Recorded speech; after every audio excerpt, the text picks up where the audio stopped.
It's that time. Welcome to Roadmap, how to take 3 listings a week until you're ready for more. Each week we interview a great agent taking 2, 3, 4 listings a week, and we have an exciting guest today. We encourage you to take notes and apply as much of their knowledge as quickly as you can, and then use the copycat principle.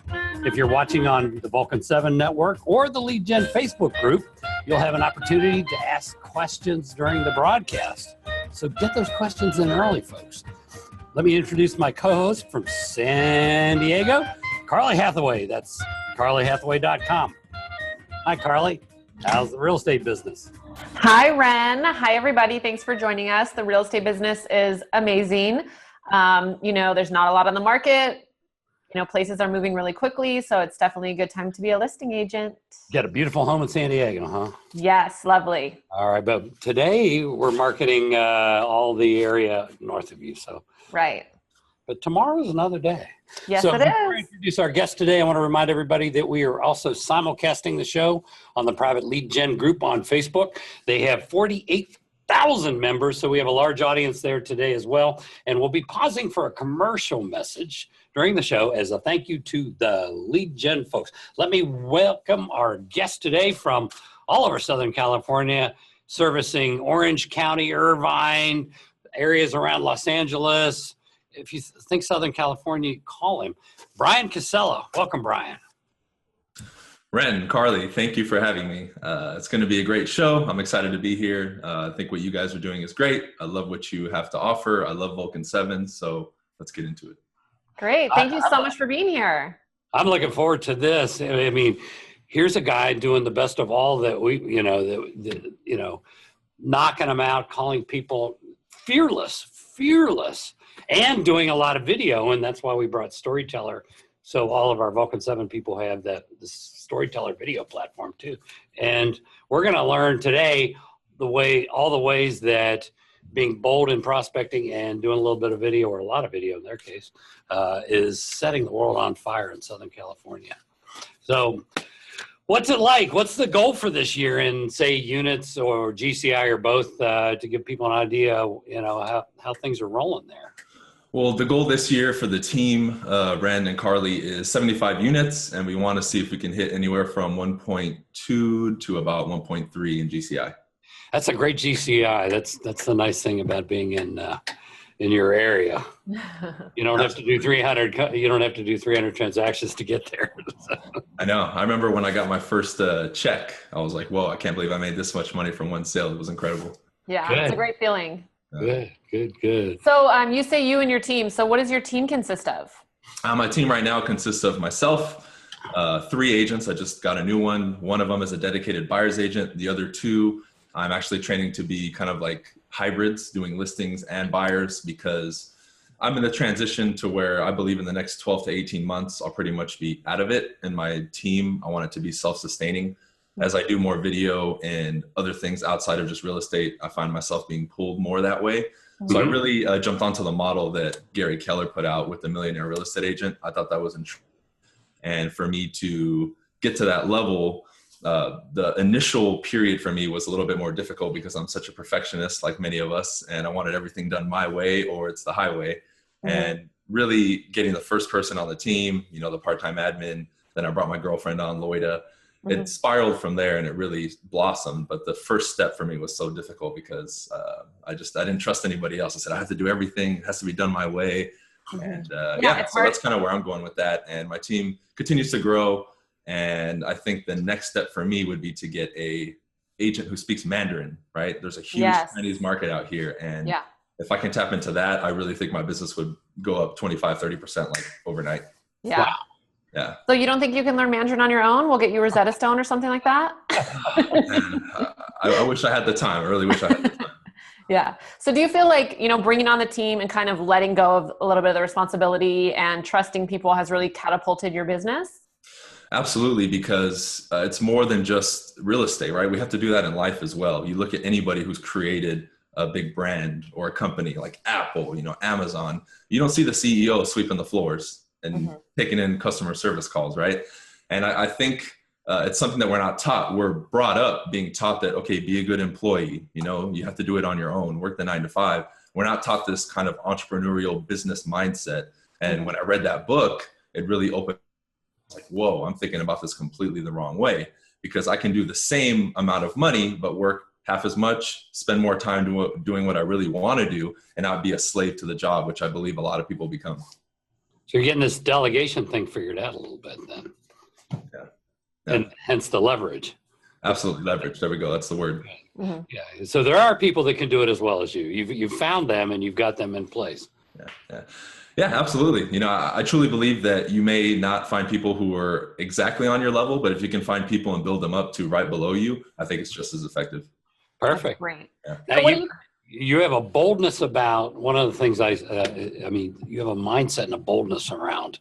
You're fearless. You and Lloyd both are fearless on calling expireds and for sale by owners. Tell me how you got that way. And I know that's a big source of your business. Sure. Absolutely.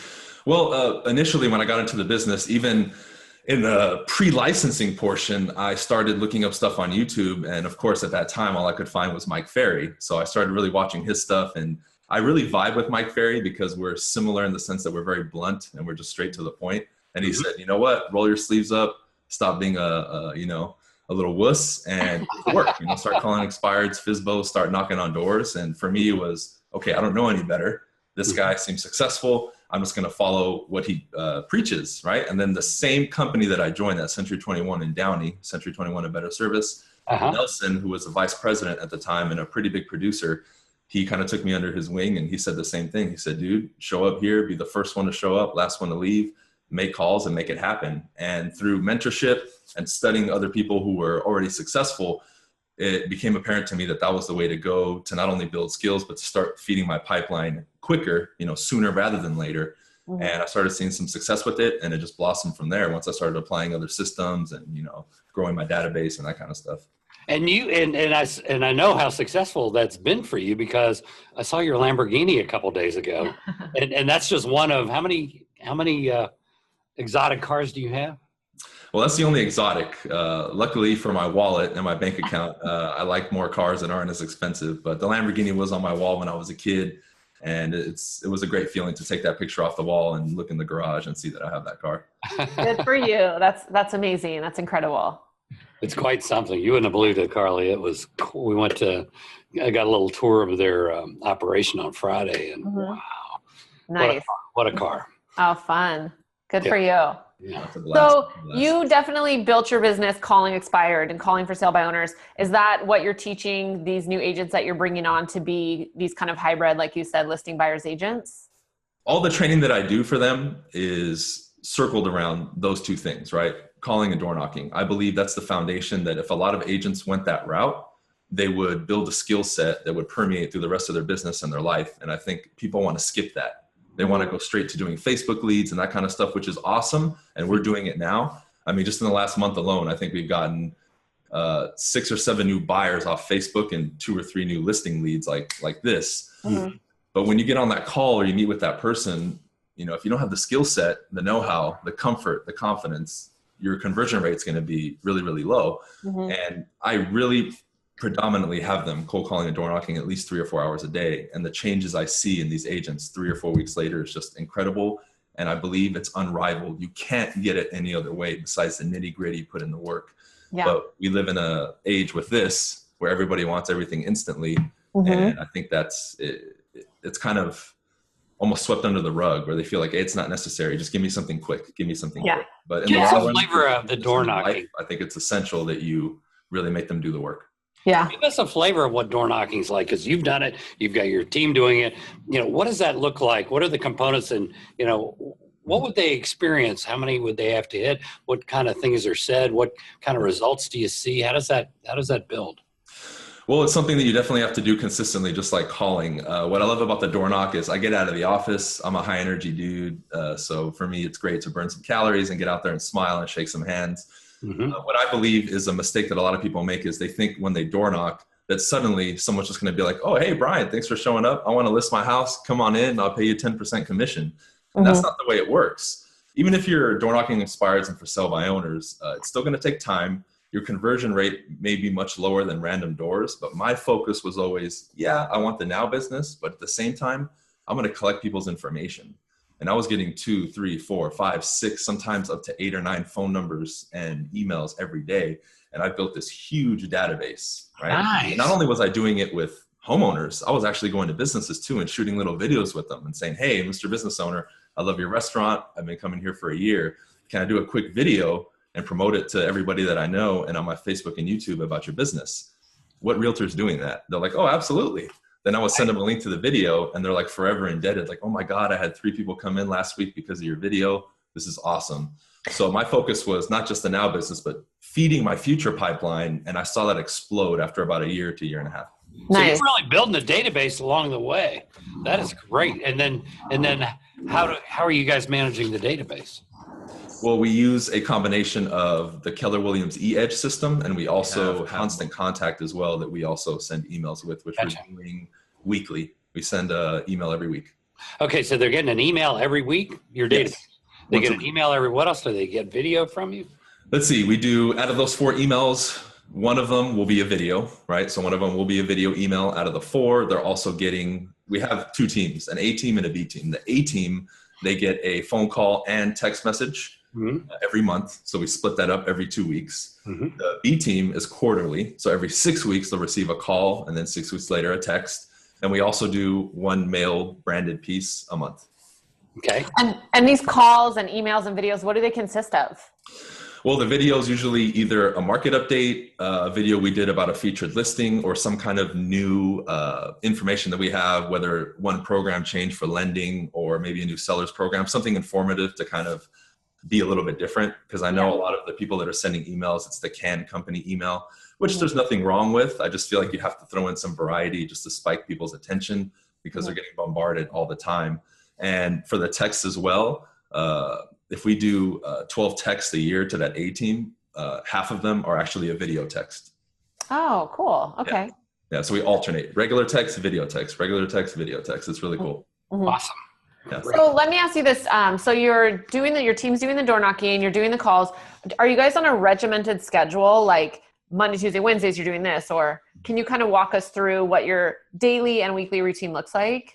Absolutely. Yeah. So what I'll do most of the time is I'll have Lloyda on my team call the expireds and FSBOs, right? In the morning, the rest of my team in the morning, they're door knocking. And then after that initial 3-hour period, we'll switch. In the afternoon, we'll be on the doors. And then the 2 other agents will be on the phones in the afternoon. So there's a time block of 3 hours in the morning, basically from 8:30 to 11:30 that we hit this. And then in the afternoon, again, from about 3:30 to about 5:36. So we have 2 portion regimented segments where we do prospect. And then in the middle, usually from about 12:30 to 2 or 2:30, I have my own personal training with them.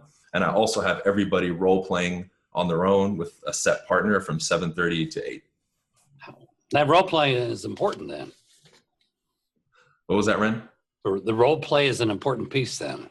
100%. I role played about 2 hours a day when I started. So within about 2 months, I knew everything, right? I could say the listing presentation backwards, and I hammer that into my team because I feel like confidence in this business equals competence, meaning if you know what you're going to say, you know the process, you know what's going to happen, and you can kind of anticipate, you're going to be a lot more comfortable because then you can focus on your delivery and all the other things that we never focus on. We think it's just the words when we speak to people. That's just 7% of our communication. We have to really focus in and hone in on everything else. And once you have that kind of all together, I believe you can walk around with a little bit of swagger to you. Nice. Yeah. Tell us a little bit about that, a little further on the energy on the call there, because I picked up a piece of that when Scott was Storyteller was interviewing you on Friday, a little bit about the energy when you're getting ready to make that call, the mental preparation, the energy, I can't put it in your words, but I know you could put it in your words. Right. The BC mentality. I remember you. BC mentality. Yes. Hashtag BC mentality. That's there we go. Well, it's something that I've always, been interested in, right? We know that we have a set of techniques, right? We'll get a listing presentation, scripts and all that. Why is it that one individual has so much success with it and the next individual struggles so much? And I started looking into that and I started seeing all these layers beneath what we just perceive as the words. And one of them was your mindset coming into a call, a presentation, or a door knock, or whatever it is the question I always ask people is, who's showing up to do that? Is it just the average Joe, or are you envisioning a warrior, right? Or a better version of you, the 5-year version of you who's already a millionaire in a sharp suit, showing up with that level of confidence? Can you see that? Can you embody that? Because if you bring that to a phone call before you pick up the phone, now you're going to have a different tonality to you, right? A different way of speaking. You're going to have a smile on your face. You're going to have the confidence already and be able to project that through the phone, especially where all we have really is our voice and our tonality. And you're going to get completely different results, right? Imagine the person who's a little hesitant to pick up the phone.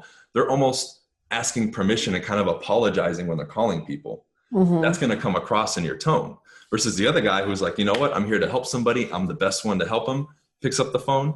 He's going to come off completely differently and get a completely different result. But we can't, quote, see that. So people are like, why is this guy doing so well and this guy isn't? Well, it's that X factor. That's what I call it. And one of the biggest things is your mindset, right?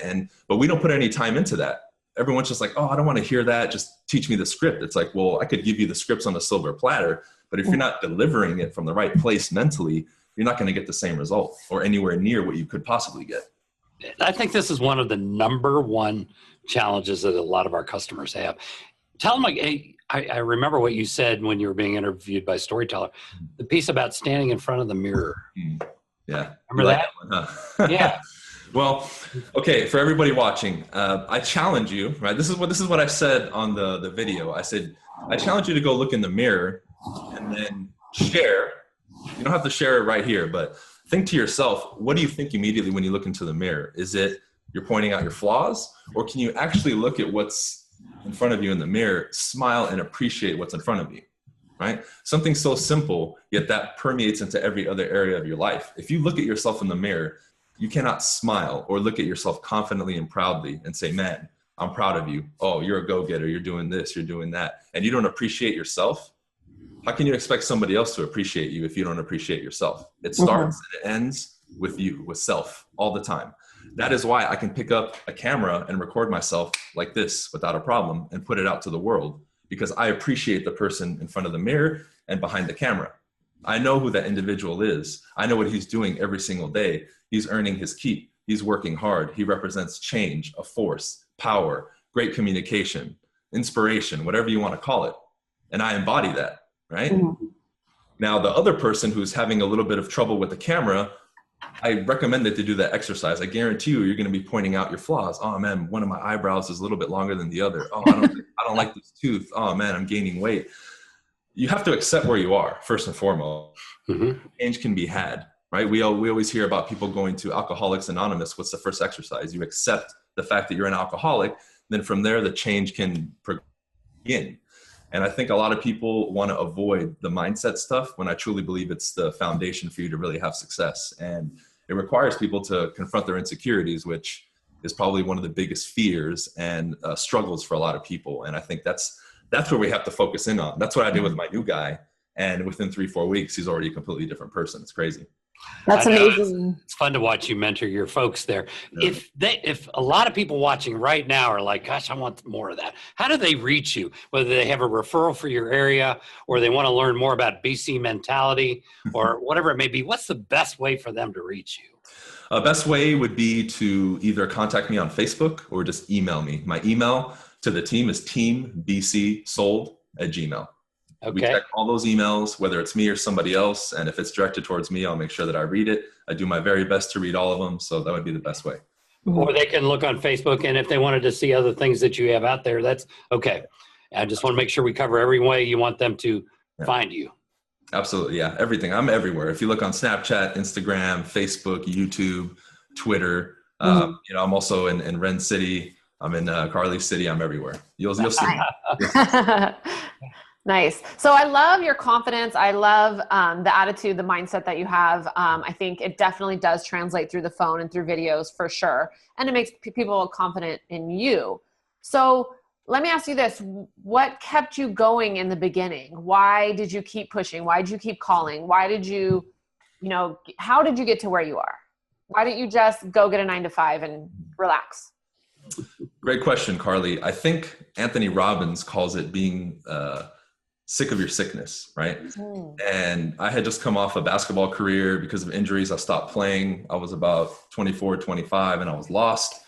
I went through a period of a year where I was like practically depressed. I didn't know what I wanted to do. And I remember those moments, and I made a decision after that year, and I said, that's it. I can't feel sorry for myself anymore. I have to do something. I'm not going to be another statistic. People my whole life have been telling me I'm not going to amount to anything. They told me I wouldn't make it in basketball, and I played in Europe, right? Which is basically one step under the NBA. Definitely. And they told me I wouldn't even play on my high school varsity team. So I've always had that chip on my shoulder too. And I said, you know what? I'm not going to be a statistics, but for me, not for anybody else, for me and everybody, my legacy, right? My last name, my family, I'm going to make something of myself. And I started looking around, interviewing for 9-to-5s and saying, this just isn't for me. I would get the position, but I would tell the guy, you know what? Thank you, but no thank you, because I just can't see myself, working this 9-to-5 and being happy, right? Then I remember driving by the real estate building where I started, the Century 21, and it said, make $100,000 your first year. And I thought, I didn't get excited. I said, okay, there's probably one guy that did that, and he's the example, right? But I'm going to find that guy and do exactly what he did. Nice. So I took a lot of my strengths that I acquired through athletics, which is persistence, mastering fundamentals, showing up every single day, being the first one to show up, last one to leave. And I said, how can I take this now and apply it into something to, get me to the top? And what better way than real estate, right? It's cheap to get in. You don't have to climb a ladder, right? You get paid in proportion to your production. Beautiful. I said, this is the dream come true. Is no one else really seeing this? I was like, whoa.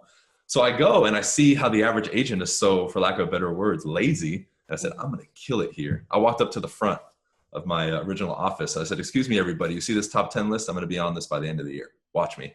Everybody laughed. I said, okay, they don't know who I am. By the end of the year, I think I was number 6 or number 7. So I did it. But it was the fact that what was on the other side of it, right? Freedom, success, having clarity of what that thing is what kept me going. I said, nothing's going to stop me, right? You could put, we think of like Greek mythology and all the gods. I was like, you could put Ares, Zeus, and all those guys in front of me to shoot the powers of the universe against me. I'm still going to get ahead of them. I'm going to create a shield to stop, and I'm just going to keep walking. Nice. It's that relentless commitment to, okay, the life that I want on the other side of this is worth whatever I have to go through. If I have to be out on the street, shacking up with a bum in a cardboard box for a couple of weeks, I'm willing to do it, because this is so important to me and dear to me. I'm not going to let anything stop me. There's no plan B. And with that, I just carried through with it, and I was tested. Believe me, I was in tears 2 or 3 times my first year. I was constantly being doubted. I remember people around me being embarrassed to tell other people that I was a realtor, because they felt that it was, like a low end job. They were like, oh yeah, he's still trying to figure out what he wants to do. And I just remember, I'm going to make everybody just sit back in awe later once I'm successful. So hopefully that answers your question. Definitely answers it. Thank you so much. That's incredible. How do you go from $1.5 million in income now to 3 million? What's the next? Is it just more people, efficiency, skills? I mean, what's the roadmap? What's the roadmap to doubling? Well, that's what I'm in the process of creating, Ren. More people, obviously, more sales, higher price point. But you hit a word that I focus on consistently. It's efficiency. Okay. So I'm always looking at how can we maximize more what we're already doing before we add anything else. And I think that's where a lot of people make a mistake, is they want to continuously add. When you look at what you're currently doing, there's room for 10, 20, 30% improvement. And if you keep doing that every step of the way, you'll make that jump without even adding anything new.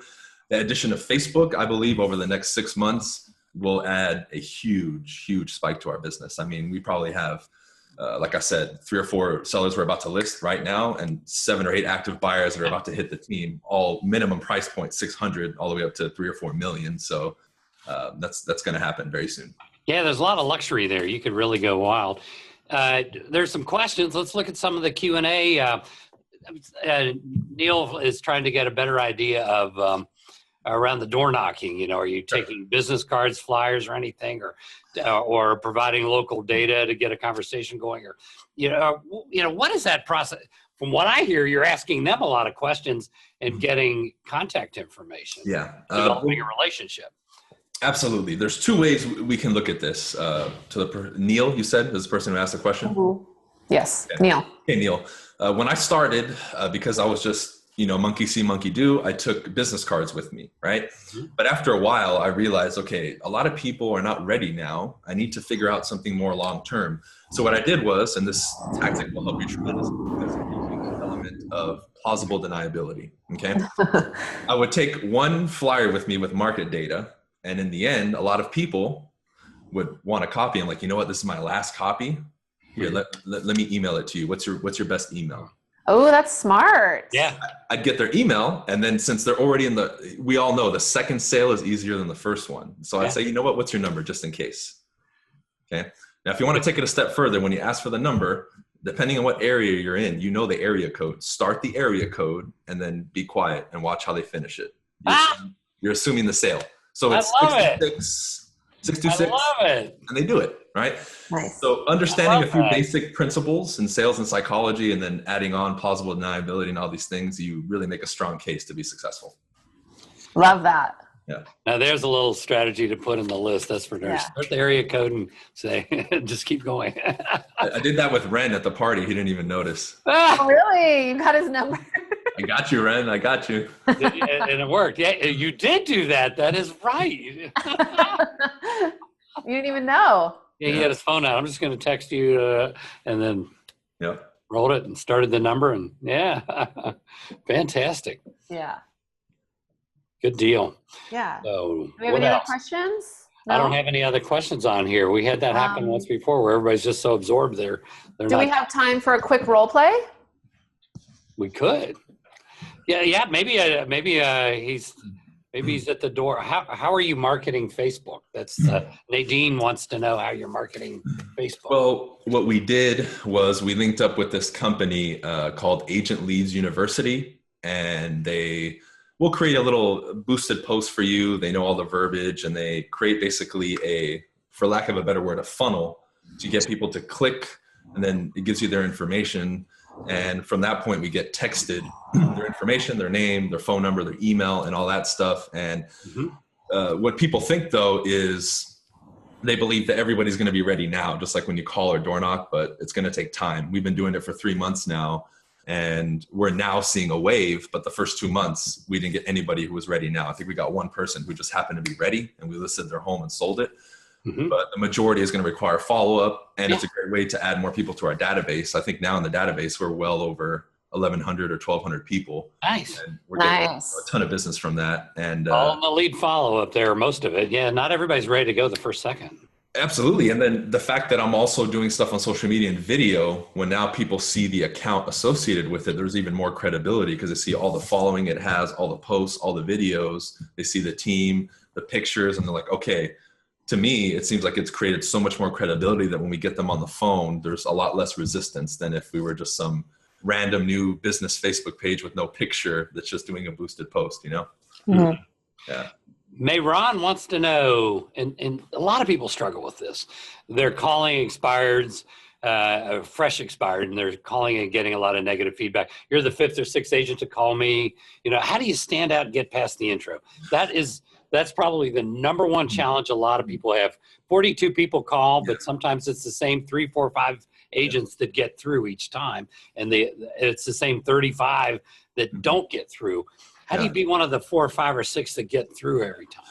Well, the key, I think, for a lot of people is make sure that you're the first one to call. If you can be the first one to call, you avoid that. The best thing I can give you guys, at that point, it's not going to matter so much what you say. There's a concept that we learned called mirroring and matching. Yeah. It's going to be tremendously helpful for you. So someone's like, man, you're the 5th or 6th. I'll be like, oh man, yeah, I'd be frustrated too. I mean, I'm sure this is making you go crazy, right? And they're like, oh yeah, blah, blah, blah. And they're going to go off into their little talk. But the fact that you mirror and match them on a subconscious level, it's basically you're saying, I understand what you're saying. Like, I understand your position. I get it.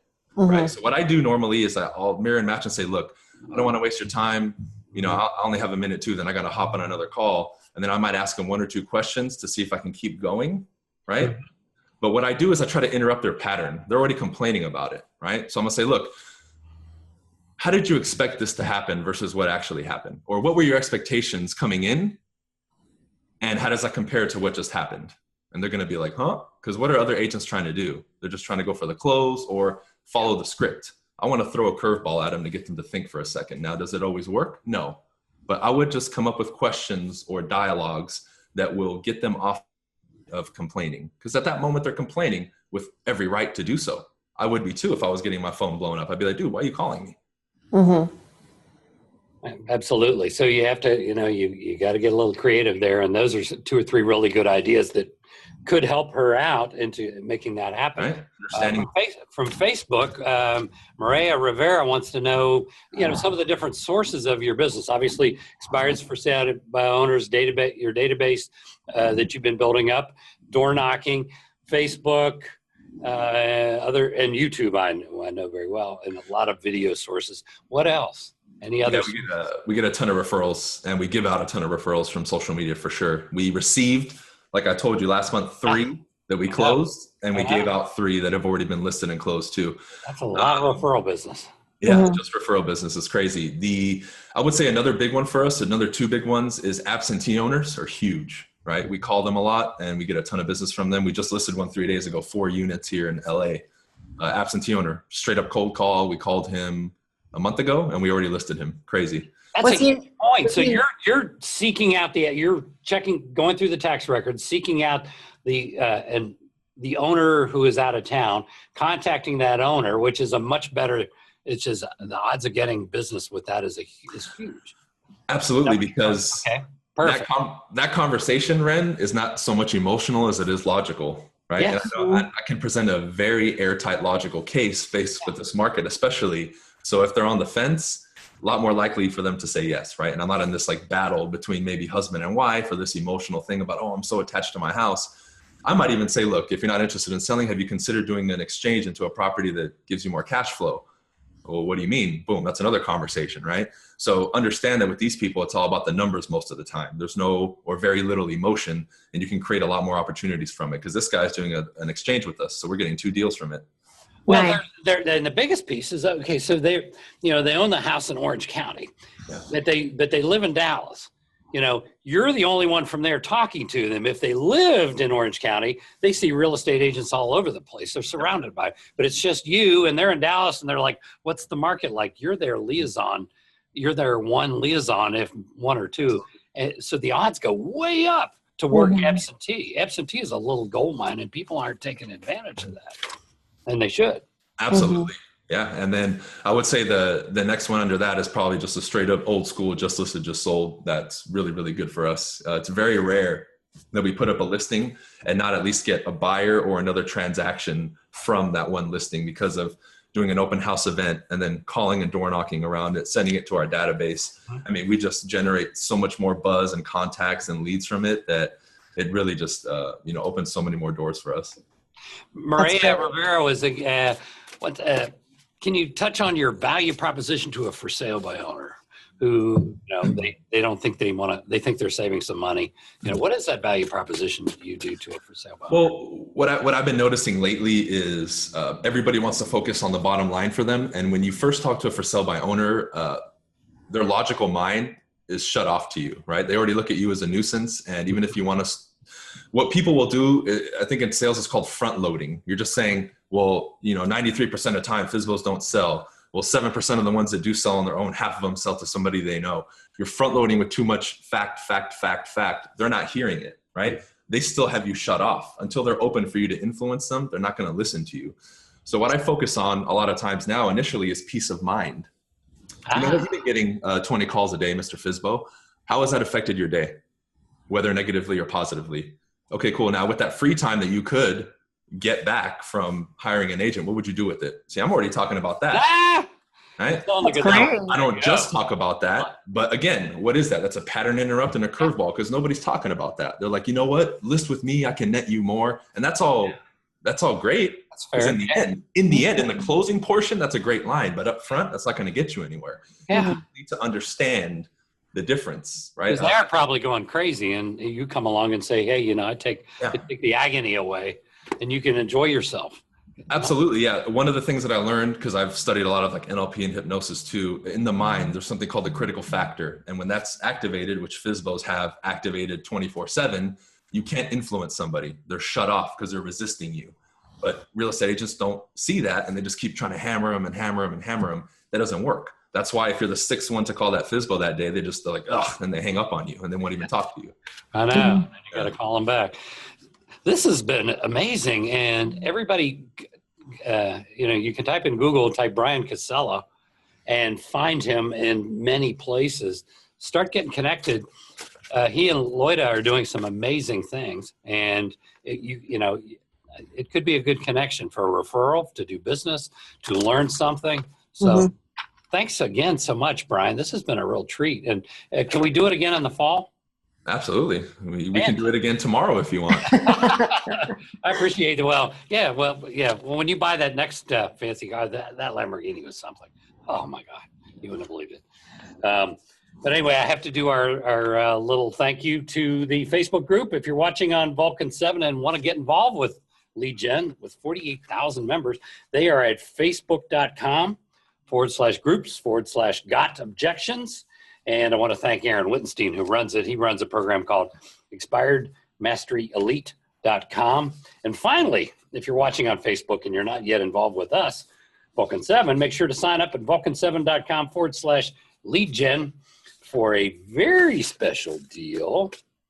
And then, of course, if you have done your job like Bryan, and you have been door knocking, you've been calling expireds and for sale by owners, and you've been getting all this business and just enjoying this amazing life of talking to people, and it's time to take a little break, go to the freezer and get some delicious Graeter's mint chocolate chip. Enjoy yourself, spoil yourself. Either that or go buy a Lamborghini and have an amazing time. So I appreciate everybody being here. Thank you so much, Bryan. It was very inspirational. You have an amazing mindset. Great show. Thank you, guys. Really appreciate it. Yeah, thank you. See you guys again next week. Every 7 days, we've got a rock star, and today was no exception, was it? Yes. What a great show. Thank you again, BC. We'll see you. I'm coming to show up at your door again. I've learned a lot. Thank you. Picking you up next week. All righty. I think I need to come drive the Lambo.